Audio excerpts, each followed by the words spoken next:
This is section 2.3. So here we are. Assignment is 3 to 31 odd, 41, 45, 47, and 53. So let's go ahead and get that for you. Okay, 2.3, we calculate limits using the limit laws. So on page 95, you put these on your cheat sheet if you wish. Most of them are pretty obvious. This says the limit of a sum is the sum of the limits. Limit is x approaches a of f of x plus g of x is the limit is x approaches a of f of x plus the limit is x approaches a of g of x. 2, the limit of a difference is the difference of the limits. Limit is x approaches a of f of x minus g of x is limit is x approaches a of f of x minus limit is x approaches a of g of x. 3, the limit of a constant times a function is a constant times the limit of the function. You can factor out a constant in front. Number 4, limit of a product is a product of the limits. Limit is x approaches a of f of x g of x is the limit is x approaches a of f of x times limit is x approaches a g of x. Limit of a quotient is the quotient of the limits, provided that the bottom limit is not 0. Okay. I have all the words that I just said right here. You can read them on your own, but it's basically what I just said. Okay. These are a little bit harder to think of, but they're true nonetheless. Limit is x approaches a of f of x to the n is equal to limit of x approaches a of f of x, that whole thing to the nth power. Okay, a couple of special limits. Limit is x approaches a of c is c. It's a constant limit. Limit is x approaches a of x is equal to a. Here's it's sort of like raising to the nth power. Limit is x approaches a of x to the n is a to the n. Likewise, if you take an nth root, limit is x approaches a of the nth root of x is the nth root of a. Okay. And page 97, a direct substitution property. Limit is x approaches a of f of x equals f of a. Basically, you just plug in whenever you can. Okay.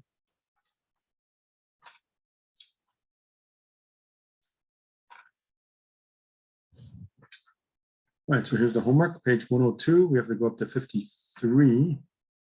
So see if I can get this focus. Okay.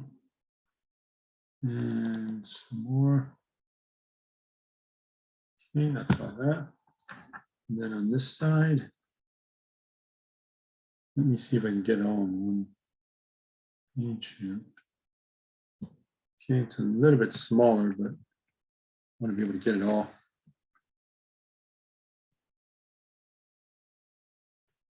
Some more.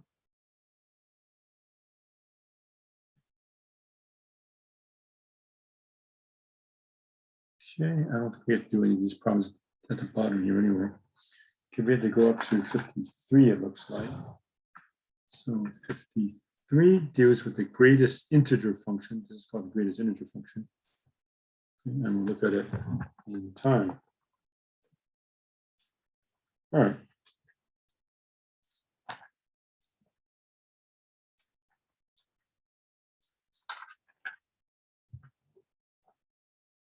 So how do you do something like number 1?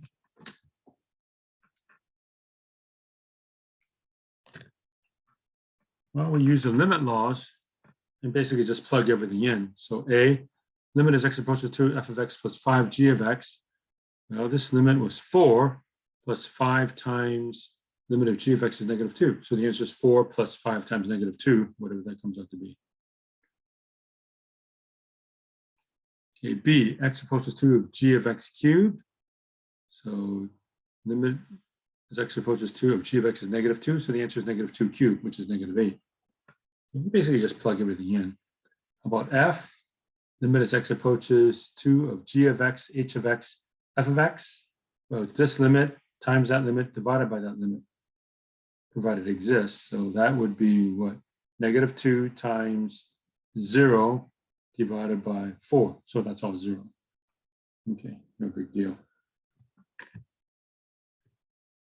All right, so now we actually compute limits, not by plugging in numbers, but for a lot of them, we can do some algebra to figure out what to do. Okay, number 3.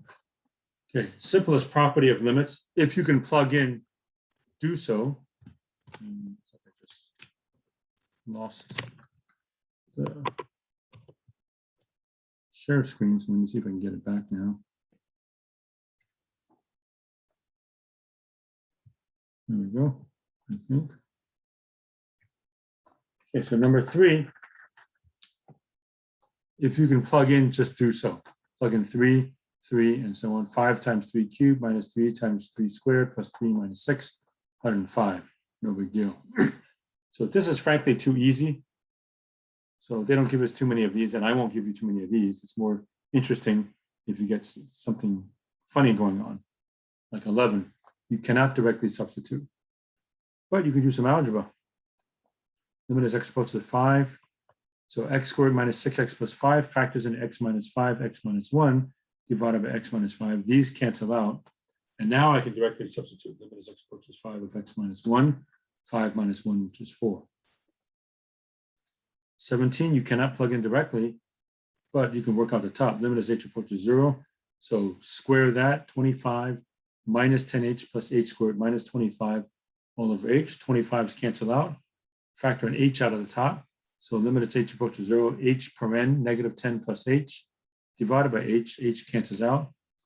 Limit as h approaches 0, negative 10 plus h. Now I can directly substitute in 0.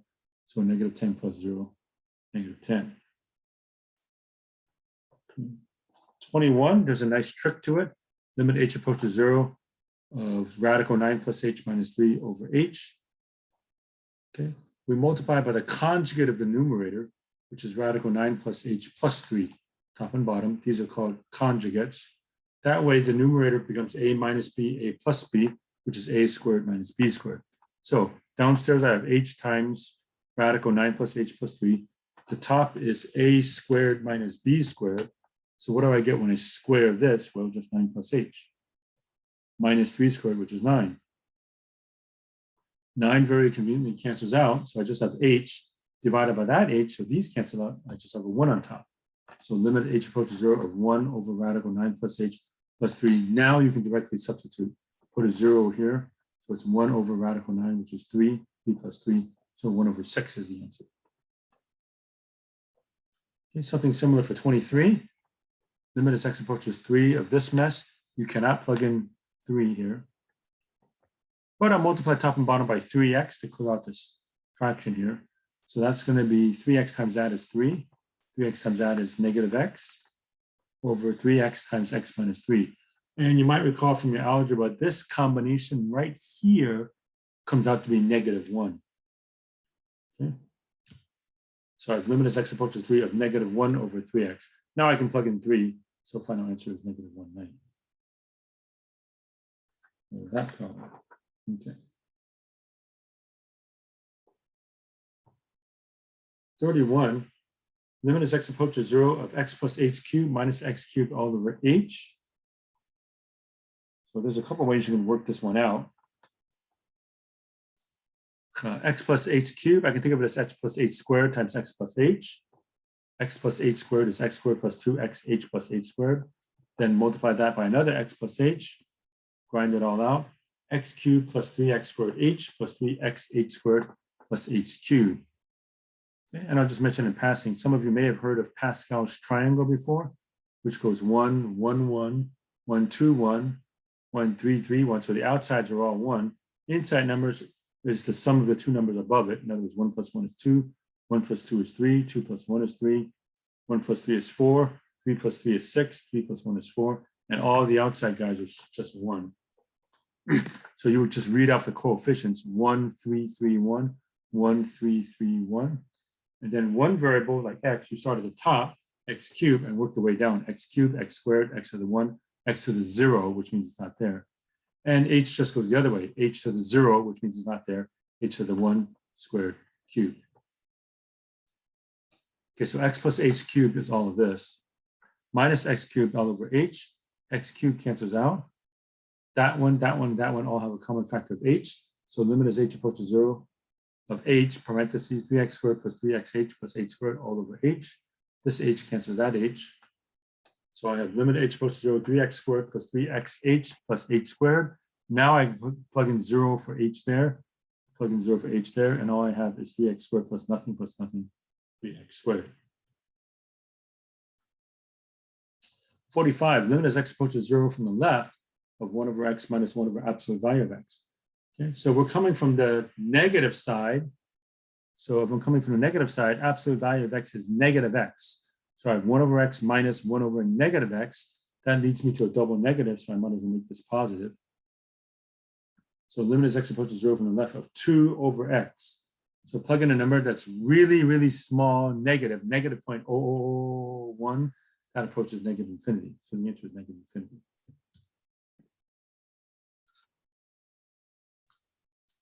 Okay, then problem 53 deals with something called the greatest integer function. Here's the way to write it.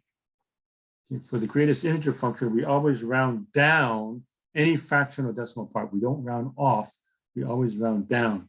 Now, if they already give me an integer, you just leave it alone. But if there's any fraction or decimal, you go down. You don't round off. Here's some examples.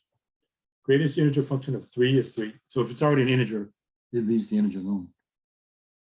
Greatest integer function of negative 4 is negative 4. Okay, but notice here, greatest integer function of 4.99, you do not round off, you always go down. So even though we're very close to 5, greatest integer function says go back down to 4. Okay, greatest integer function of pi is 3. Pi is like 3.14. Greatest integer function on negative pi, watch out, it's negative 4. It's actually not negative 3. To go downward, you go down by going from negative 3 to negative 4. Okay. So let's take a look at 53 a little bit more.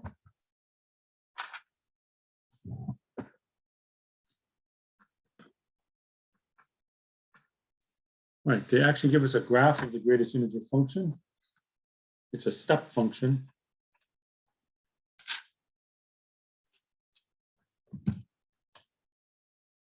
Top of 101. This is what it looks like. Let me just analyze stuff between 0 and 1. So 0 gives me 0. So does 0.5, 0.6, 0.7, 0.8, 0.9, 0.99999. Greatest integer function would be 0. Then once you hit 1, it bumps up to 1. And then 1.1, 1.2, 1.8, 1.9, 1.99. And then once you hit 2, it jumps up again. So it's almost like you have a staircase. It's a step function.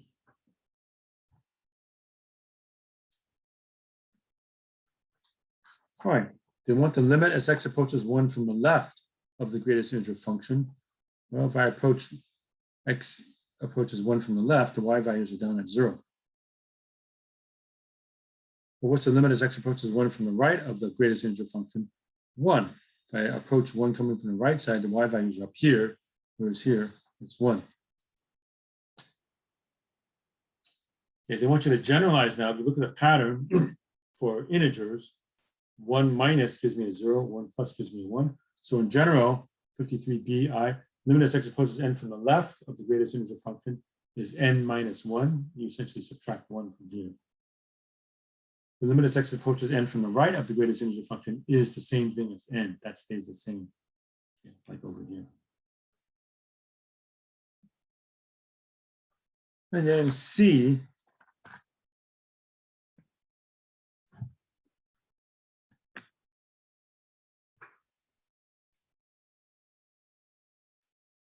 for what values of a does the limit as x approaches a of the greatest integer function exist? Well, where will it exist? Look back at the graph. The two-sided limit does not exist at all integers, right? At 0, 1, 2, 3, there's a jump. But everywhere else, the function is continuous. Okay, so the only way we can say it is all the non-integers, part C. So limit as x approaches a of the greatest integer function of x exists for which values of a? The two-sided limit exists for all non-integers. Everything besides an integer is going to be a two-sided limit. Okay. So that's the way that one works.